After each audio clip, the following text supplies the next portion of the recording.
nerds, welcome to Cool Nerd Show. As always, I'm Ed Good, and today I'm going to be talking about Halo 5 Guardians.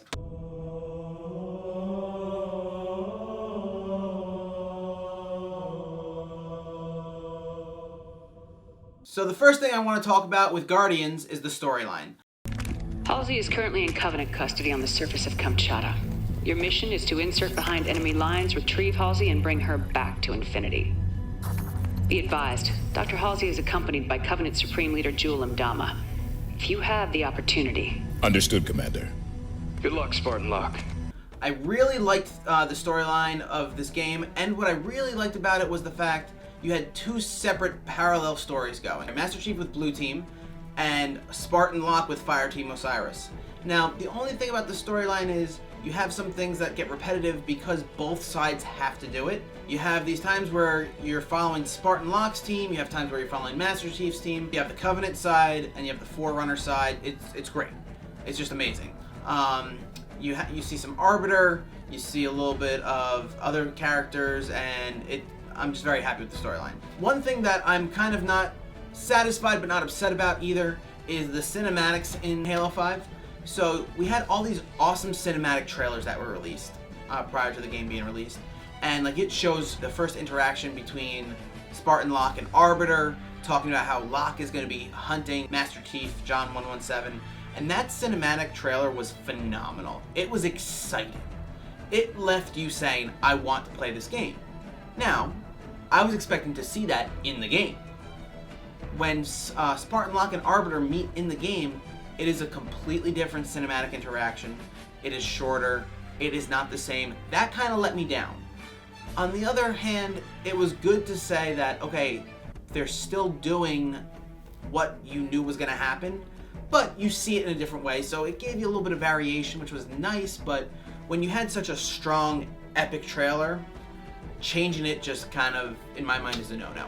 So that kind of let me down a little bit. You have these interactions between Spartan Locke and Master Chief where they fight. It's a cinematic fight, it's cool, but we had those live action trailer releases that made it just seem phenomenal. We don't get that in the game. We don't get anything close to that in the game, and that, again, is a little bit of a letdown.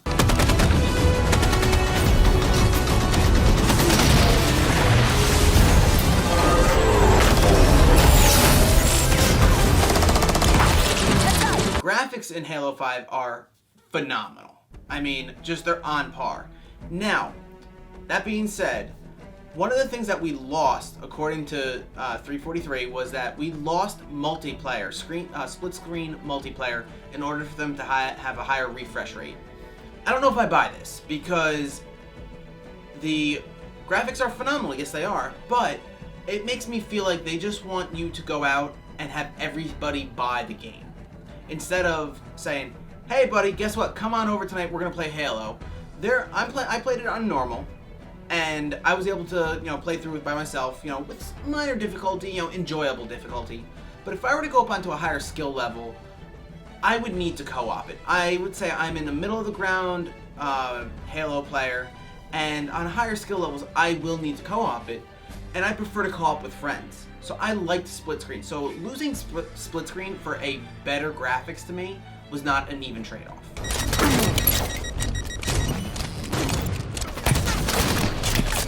So the gameplay itself was very, very good. The first few missions, I'd say the first 3 or 4, they go very Halo standard where you have less of the ability to get more ammunition, more you're cycling through weapons.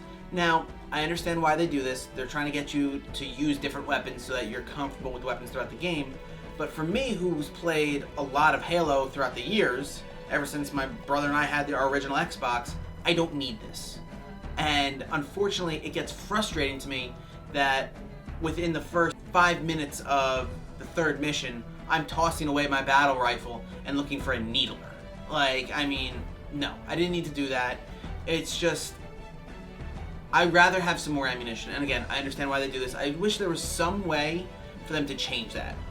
Instead of just cycling through weapon after weapon after weapon, I would rather have reloading capabilities and more ammunition. Some people have been calling it repetitive. I don't think it's repetitive. I think it's a good way to formulate a storyline, because you have times where you'll fight a warden as a Fireteam Osiris, and 2 chapters later, 2 missions later, you're fighting another warden, a different warden, but it's pretty much the same boss fight, but you're fighting him as Master Chief and Blue Team. So I understand why they did this. It's to give like a parallel storytelling on both sides, and I'm actually okay with this. Some people have called it repetitive. I understood it to go along the terms of the storyline along with the gameplay. As far as multiplayer goes, because I did play a couple hours of online, dueling just never did it for me. It was kind of like you had that person that would run around dual wielding, you know, 2 plasma pistols or something like that, and you're just getting owned by this person every time because they're not using skill. They're just run and gun to the max. So I'm actually very happy that dual wielding's gone. I was never a big fan of it. It was kind of nostalgic. You know, you were excited when it came out, but you quickly realized that it was not needed. So I'm happy that it got rid of that. The multiplayer gameplay, again, online was great, other than the fact that we don't have split screen. You know, I invited people over to play and we couldn't play. You know, it was handing the controller back and forth. But we had fun when we were playing it. The gameplay was great. You know, the graphics are great. When you zoom in with that sniper rifle, you see the sweat, you know, kind of thing. It's phenomenal. The gameplay is just on par. Love it. You ask, you buy. Fire Team Osiris, the light is green. So, as far as the value goes on this game, I think it's lived up to its value. It's absolutely an opening day purchase. It's worth the you know, $59.99 that it's released at, and you should absolutely pick this up as soon as possible. So as far as a rating goes for this game, I'm gonna give it an 8.2.